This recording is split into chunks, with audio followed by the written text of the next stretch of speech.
चारमीनार गली का भूत, अंधकार और मुक्ति की कहानी। हैदराबाद का पुराना शहर अपनी घुमावदार गलियों, चहल पहल भरे बाजारों और ऊंची चारमीनार के साथ अपना जीवन जीता था। इसकी वास्तुकला के हर कोने में, इसके रास्तों के हर पत्थर में इतिहास समाया हुआ था। 32 वर्षीय मार्केटिंग पेशेवर सायरा इसी शहर में पली बड़ी थी। उनकी जड़ें यहाँ की परंपराओं और लोक कथाओं से जुड़ी हुई थीं। वह अपने पति इमरान और अपने 2 बच्चों अरहम और जोया के साथ एक पुरानी हवेली में रहती थीं।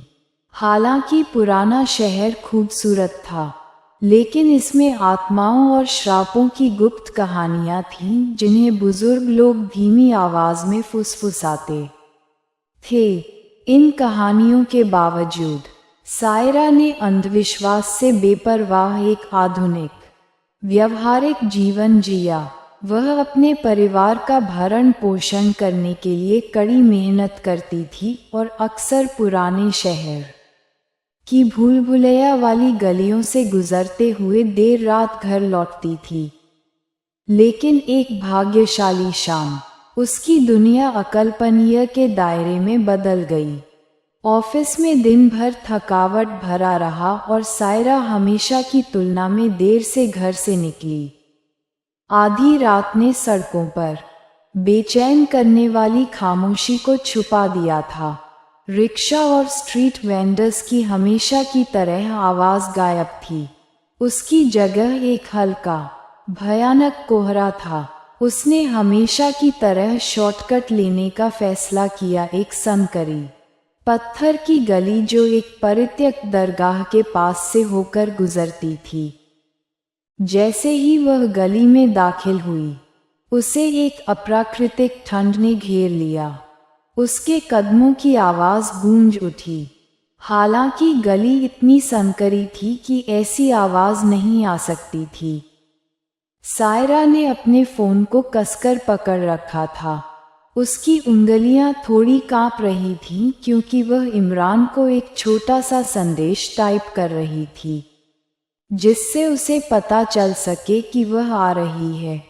लेकिन इससे पहले कि वह भेज पाती, फोन की स्क्रीन टिमटिमा गई और बंद हो गई।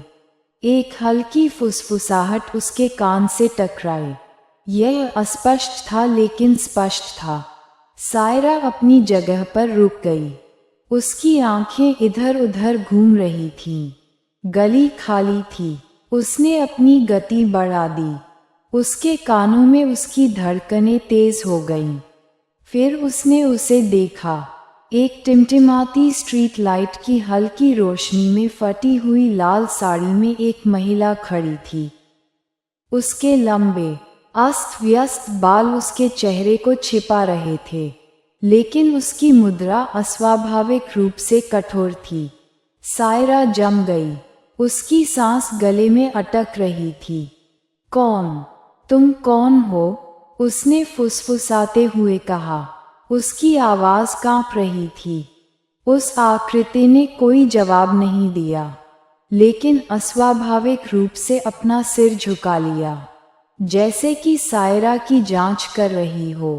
अगले ही पल वह गायब हो गई। घबराहट शुरू हो गई। सायरा भाग गई। उसके कदम पत्थरों से टकरा रहे थे। फुसफुसाहटें तेज होती गईं। एक भयावह मंत्र की तरह उसके चारों ओर घूमती रहीं। जब तक वह अपने घर पहुंची, वह पसीने से लथपथ थी। उसके पैर कांप रहे थे। दरगाह गली में अपनी भयावह मुठभेड़ के बाद सायरा ने खुद को समझाने की कोशिश की कि यह थकावट और उसके दिमाग द्वारा उसके साथ किए जा रहे खेल के अलावा और कुछ नहीं था। लेकिन जैसे जैसे दिन बीतते गए, जो घटनाएं सामने आईं, वे अनदेखी करने के लिए बहुत भयावह थीं। ये सब धीरे धीरे शुरू हुआ।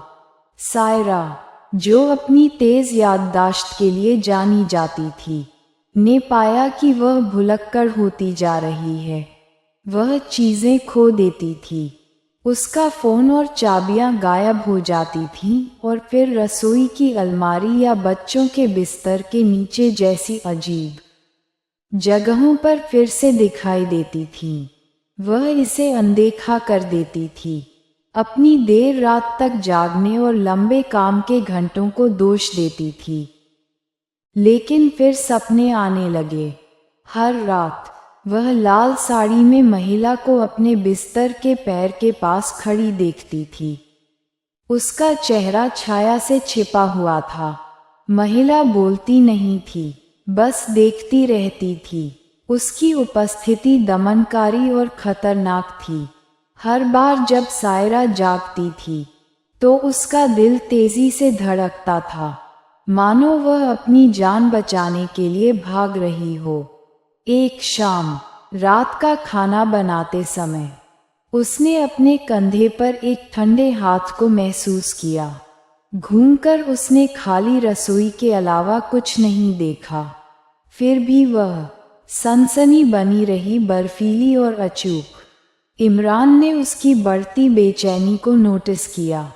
तुम हाल ही में बहुत चिड़चिड़ी हो गई हो, उसने टिप्पणी की, लेकिन सायरा ने मुस्कुराने की कोशिश की। ये स्वीकार करने को तैयार नहीं थी कि उसने क्या महसूस किया था। सायरा के बच्चे अरहम और जोया अगले ही पल महसूस करने लगे कि कुछ गड़बड़ है। दोनों में से छोटी जोया ने अपने कमरे में सोने से इनकार कर दिया। उसने दावा किया कि उसने रात में कोठरी से फुसफुसाहटें आती सुनी हैं।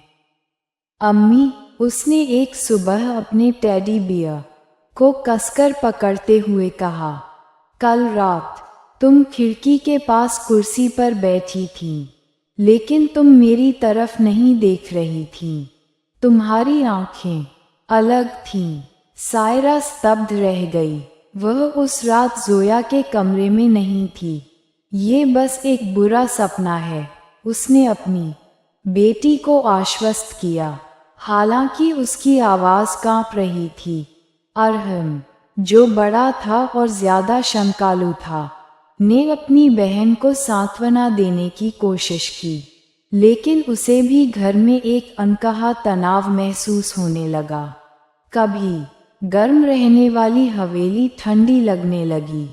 उसके कोनों में छायाएं गहरी हो गईं। एक दोपहर काम के लिए तैयार होते समय सायरा अपने बेडरूम में आईने के सामने खड़ी थी।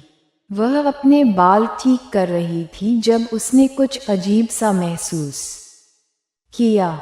उसका प्रतिबिंब उसकी हरकतों का अनुसरण नहीं कर रहा था। वह उसे एक फीकी, उपहासपूर्ण मुस्कान के साथ घूर रहा था। उसने पलकें झपकाईं। उसकी सांस गले में अटक रही थी। एक पल के लिए उसे लगा कि उसने अपने चेहरे पर एक और चेहरा देखा है, एक चेहरा जिसकी आंखें धंसी हुई थीं और एक क्रूर भाव था। वह लड़खड़ा गई, अपनी छाती को पकड़ते हुए, जैसे ही कमरा उसके चारों ओर घूम गया। वह पल बीत गया, लेकिन डर बना रहा। सायरा ने उसके बाद आईने से परहेज किया। फुसफुसाहटें लौट आईं, हर रात तेज होती गईं। पहले तो वे दीवारों से आती हुई प्रतीत हुईं, फीकी और अस्पष्ट, लेकिन जल्द ही वे हर जगह थीं, सायरा को घेरते हुए। एक डरावनी गाने वाली आवाज में उसका नाम पुकारते हुए। एक रात वह उठी और खुद को लिविंग रूम में खड़ी पाया। उसके नंगे पैर संगमरमर के फर्श पर ठंडे थे। उसे अपने बिस्तर से उठने की कोई याद नहीं थी। सामने का दरवाज़ा थोड़ा खुला था, आधी रात की हवा में हिल रहा था। जब इमरान ने उसे पाया तो वह सड़क पर खाली घूर रही थी। उसने उसे धीरे से हिलाया और वह अपनी तंद्रा से बाहर आई।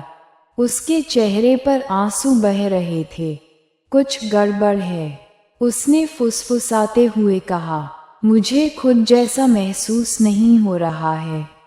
जैसे जैसे दिन हफ्तों में बदलते गए, सायरा की हालत खराब होती गई। उसका मूड अनियमित रूप से बदलता रहा। एक पल वह अपने परिवार के प्रति प्यार और चौकस थी, अगले ही पल वह ठंडी और दूर हो गई। उसकी आंखें खाली थीं।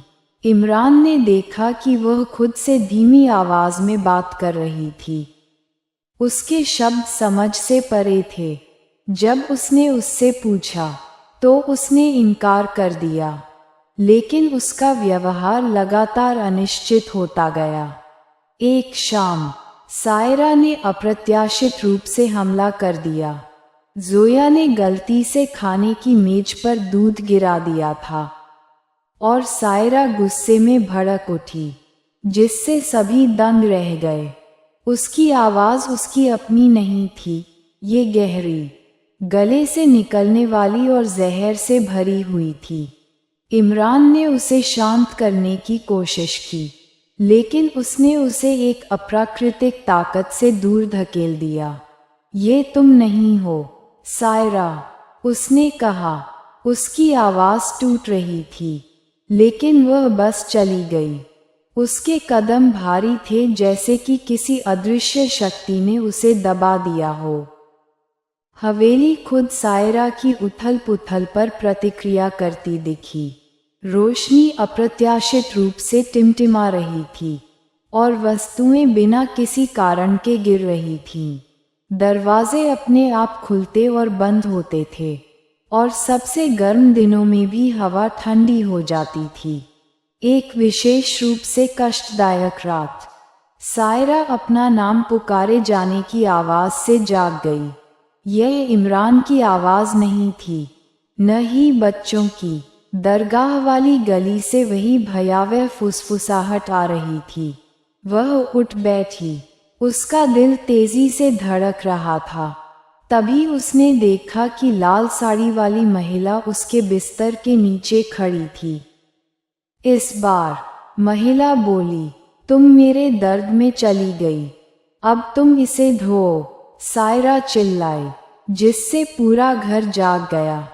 लेकिन जब इमरान अंदर भागा तो कमरा खाली था, सिवाय उसकी कांपती हुई पत्नी के।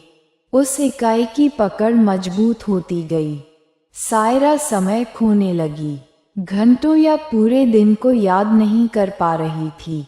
उसने खुद को हवेली के अंदर अजीब जगहों पर पाया। उसे यकीन नहीं था कि वह वहां कैसे पहुंची। आईने में उसका प्रतिबिंब अब उसे अपना नहीं लग रहा था, और उसकी आवाज़ कभी कभी उस कर्कश स्वर में बदल जाती थी। एक रात के खाने के दौरान सायरा अचानक खड़ी हो गई और किसी अनजान भाषा में मंत्रोच्चार करने लगी। उसकी आंखें पीछे की ओर मुड़ गईं और वह गिर गई, फर्श पर ऐंठ गई। इमरान और बच्चे डरावने रूप से देख रहे थे, क्योंकि रोशनी हिंसक रूप से टिमटिमा रही थी। कमरा एक दमनकारी, दम घुटने वाली उपस्थिति से भर गया था। जब सायरा को होश आया तो वह इमरान से लिपटकर बेकाबू होकर रोने लगी। यह मेरे अंदर है, वह सिसकते हुए बोली। मैं इसे महसूस कर सकती हूँ। यह मुझे अपने कब्जे में लेना चाहता है। यह इमरान के लिए टूटने का बिंदु था। उसे एहसास हुआ कि वे अब अपनी पत्नी को खाए जा रहे अंधेरे को अनदेखा नहीं कर सकते। उसकी आत्मा के लिए लड़ाई शुरू हो गई थी। अंतिम टकराव की रात अशुभ रूप से शुरू हुई। हवेली में हवा असामान्य रूप से ठंडी थी और हर कोने में भय की भावना व्याप्त थी। सायरा पीली और स्पष्ट रूप से थकी हुई अपने परिवार और मौलवी अब्दुल से घिरी लिविंग रूम के बीच में बैठी थी। मौलवी ने बड़े पैमाने पर तैयारी की थी, परिवार को दृढ़ रहने और कोई डर न दिखाने का निर्देश दिया था, क्योंकि डर वह ईंधन था जो इकाई को मजबूत करता था। उसके चारों ओर अब्दुल ने नमक और हल्दी का उपयोग करके सुरक्षात्मक घेरे बनाए थे। केंद्र में उसने धूप, जलता हुआ कपूर और पवित्र ग्रंथ रखे। कमरे में केवल टिमटिमाती मोमबत्तियां थीं, जो पुरानी दीवारों पर डरावनी छायाएं डाल रही थीं। इमरान ने उसका हाथ कसकर पकड़ रखा था। उसकी उंगलियां तनाव से सफ़ेद हो गई थीं। अरहम और जोया एक कोने में बैठे थे। एक दूसरे को पकड़ते हुए वे अपनी मां को एक ऐसे युद्ध के लिए तैयार होते हुए देख रहे थे जो उसे बचा सकता था या उसे नष्ट कर सकता था। मौलवी अब्दुल ने कुरान की शक्तिशाली आयतें पढ़ना शुरू किया। उनकी आवाज़ स्थिर और आज्ञाकारी थी। प्रत्येक शब्द के साथ हवा भारी होती जा रही थी, मानो कमरे का पूरा ताना बाना प्रार्थनाओं का विरोध कर रहा हो। सायरा का शरीर कांपने लगा। उसका सिर आगे की ओर झुक गया, मानो किसी अदृश्य शक्ति ने उसे दबा रखा हो। जैसे जैसे आयतें तेज होती गईं, सायरा ने एक धीमी, कर्कश आवाज निकाली। उसकी आवाज नहीं, बल्कि उस इकाई की। उसका शरीर हिंसक रूप से ऐंठने लगा और उसकी आंखें खुल गईं। अब पूरी तरह से काली हो गई थीं। एक भयावह हंसी कमरे में गूंज उठी, जिसने सभी को हड्डियों तक ठंडा कर दिया। वह अब मेरी है, इकाई ने सायरा के माध्यम से फुसफुसाया। उसकी आवाज में द्वेष की परतें थीं। तुम उसे नहीं बचा सकते। मौलवी अब्दुल शांत रहे, तानों से अप्रभावित।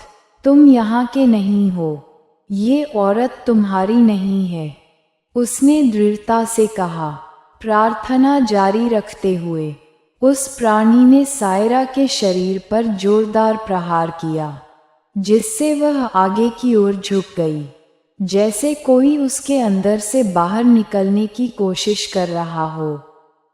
कमरे में अफरा तफरी मच गई। मोमबत्तियां बेतहाशा टिमटिमा रही थीं और एक बहरा करने वाली हवा अंतरिक्ष में घुस रही थी। भले ही खिड़कियां और दरवाजे कसकर बंद थे, मौलवी के आग्रह के बाद आत्मा ने अपना असली रूप दिखाना शुरू कर दिया। सायरा के शरीर से एक धुंधली धुंध निकली, जो एक महिला की अस्पष्ट आकृति बना रही थी। उसका चेहरा भयावह था, क्रोध और दुख से विकृत, लेकिन उसकी आंखों में कमजोरी की झलक थी। तुम कौन हो? अब्दुल ने पूछा। उसकी आवाज स्थिर थी, आत्मा बोलने से पहले झिझकी। उसका स्वर क्रोध से निराशा में बदल गया। मैं रुकैया हूँ, उसने फुसफुसाया। मेरे साथ विश्वासघात हुआ, जिन पर मैंने भरोसा किया, उन्होंने मेरी हत्या कर दी। मेरा दर्द मुझे इस जगह से बांधता है। मैं नहीं जा सकती और न ही वह जा सकती है। सायरा नियंत्रण पाने के लिए संघर्ष करते हुए उस इकाई की पकड़ से बोलने में कामयाब रही। तुम बहुत समय से पीड़ित हो, रुकैया। इस दर्द को छोड़ दो। तुम्हें अब किसी को चोट पहुंचाने की जरूरत नहीं है। लेकिन आत्मा ने विरोध में दहाड़ लगाई। कमरा हिल गया जैसे कि भूकंप आ गया हो। मौलवी ने अपनी प्रार्थना को आत्मा की ओर निर्देशित करते हुए अपना पाठ तेज कर दिया। अब्दुल ने कहा, तुम हमेशा के लिए इस दुनिया से खुद को बांधकर नहीं रख सकते। तुम यहाँ रहने के लिए नहीं बने हो। अपने दर्द को छोड़ो और अगले जीवन में आगे बढ़ो। अपने मन के अंदर सायरा ने खुद को एक अंधेरे, ठंडे विस्तार में पाया। वह रुकैया के सामने खड़ी थी, जिसका रूप एक दुखी महिला और एक राक्षसी भूत के बीच झिलमिला रहा था। तुम्हें लगता है कि तुम मुझे बचा सकते हो? रुकैया ने व्यंग्य किया। तुम्हें लगता है कि तुम्हारी इच्छा शक्ति मेरी पीड़ा से अधिक मजबूत है? सायरा ने एक गहरी सांस ली। उसके डर की जगह दृढ़ संकल्प ने ले ली। हाँ, मेरा एक परिवार है, बच्चे हैं जिन्हें मेरी ज़रूरत है। मैं तुम्हारे दर्द को अपना नहीं बनने दूंगी। वह आत्मा के करीब चली गई। डर के बावजूद उसकी आवाज़ स्थिर थी। तुम्हारे साथ गलत हुआ, रुकैया, लेकिन प्रतिशोध ने तुम्हें फंसा रखा है। जाने दो, खुद को आज़ाद करो। एक पल के लिए आत्मा का रूप नर्म पड़ गया। उसकी राक्षसी विशेषताएं फीकी पड़ गईं। रुकैया के चेहरे पर आंसू बहने लगे और वह फुसफुसाते हुए बोली, मुझे नहीं पता कैसे। सायरा ने हाथ बढ़ाया। उसका हाथ कांप रहा था लेकिन दृढ़ था। मैं तुम्हारी मदद करूंगी। भौतिक दुनिया में मौलवी ने जोर से मंत्रोच्चार किया। छंद कमरे में गड़गड़ाहट की तरह गूंज रहे थे। अंधेरा कोहरा छटने लगा, ऊपर की ओर घूमने लगा जैसे कि स्वर्ग की ओर खींचा जा रहा हो। रुकैया ने एक करुण पुकार लगाई। उसका रूप प्रकाश में विलीन हो गया। धन्यवाद, उसने फुसफुसाते हुए कहा। उसकी आवाज़ नर्म और राहत से भरी हुई थी। कमरे में दमनकारी भार हट गया और उसकी जगह शांति की भावना ने ले ली। सायरा इमरान की बाहों में गिर गई। उसके चेहरे पर आंसू बह रहे थे। वह चली गई। उसने बड़बड़ाते हुए कहा, वह आखिरकार चली गई। अनुष्ठान के बाद के दिन प्रार्थना और कृतज्ञता से भरे हुए थे। हवेली, जो कभी ठंडी और भयावह थी, फिर से गर्म और आमंत्रित करने वाली लग रही थी। सायरा ने अपने परिवार के साथ अधिक समय बिताया। हर पल को ऐसे संजोया जैसे कि यह एक उपहार हो। फुसफुसाहटें और छायाएं कभी वापस नहीं लौटीं। यहाँ तक कि दरगाह वाली गली भी कम भयावह लगती थी। हालांकि सायरा ने इससे पूरी तरह परहेज किया। इस अनुभव ने उसे बदल दिया, न केवल राहत की भावना में, बल्कि एक नई ताकत के साथ। उसने अंधेरे का सामना किया और विजयी हुई, ये साबित करते हुए कि सबसे प्रेतबाधित आत्मा भी मुक्ति पा सकती है। पुराने शहर ने अपनी सामान्य लय फिर से शुरू कर दी। इसके रहस्य एक बार फिर समय की गहराई में दफन हो गए। लेकिन सायरा के लिए ये प्रेतवादित घटना हमेशा उसके लचीलेपन और उस प्रकाश की याद दिलाती रहेगी जो सबसे अंधेरे छाया को भी भेद सकता है। आशा है आपको ये काल्पनिक कहानी पसंद आएगी। अधिक रोचक वीडियो के लिए अपने दोस्तों के साथ साझा करें और अधिक मनोरंजन के लिए चैनल को सब्सक्राइब करें। धन्यवाद दोस्तों। 2 दिन बाद फिर मिलेंगे एक और कहानी के साथ।